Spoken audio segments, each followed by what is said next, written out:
like to now share IESA's vision in terms of what is required for driving energy storage and e-mobility. So as all of you know, India Energy Storage Alliance was founded in 2012 with a vision of creating awareness about energy storage technologies in India. In 2016, we upgraded our mission to make India a global leader in research, manufacturing, and adoption of advanced energy storage, microgrid, and e-mobility technologies by 2022.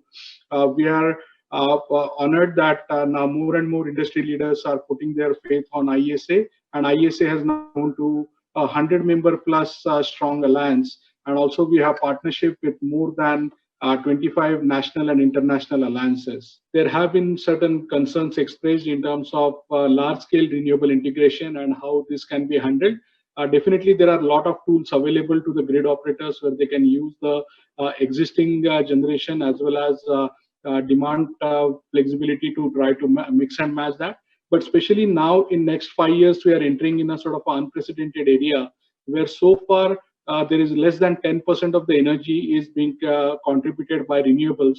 But if we continue the penetration of renewables, what we are expecting, we are entering a situation where now the thermal plants will have to face pretty significant turndowns. Now, if you consider solar plus wind, it is a great complementary technology, and definitely solar plus wind hybrids have a key role to play.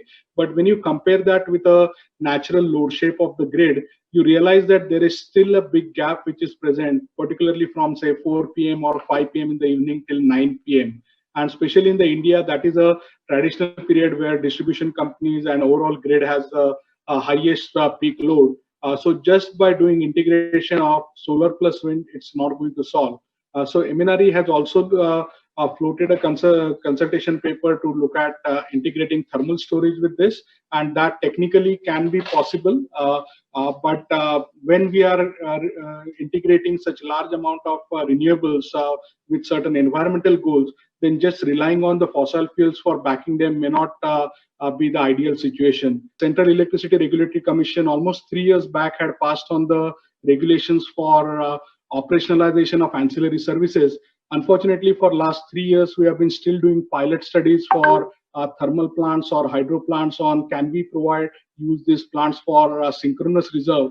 Whereas there are expert studies available from around the world which has demonstrated that even in countries where already thermal plants or hydro plants are providing frequency regulation services, which is a secondary response service, energy storage technologies are actually more cost effective and provide better stability and reliability for the grid. So combined between electric vehicle and stationary market, we definitely are confident that we have more than sufficient demand to absorb entire 50 gigawatt hour of manufacturing being proposed by Niti Aayog, and possibly we need to look at second phase of this manufacturing mission, where from 50 gigawatt hour we can look at getting to 500 gigawatt hour of manufacturing in next decade.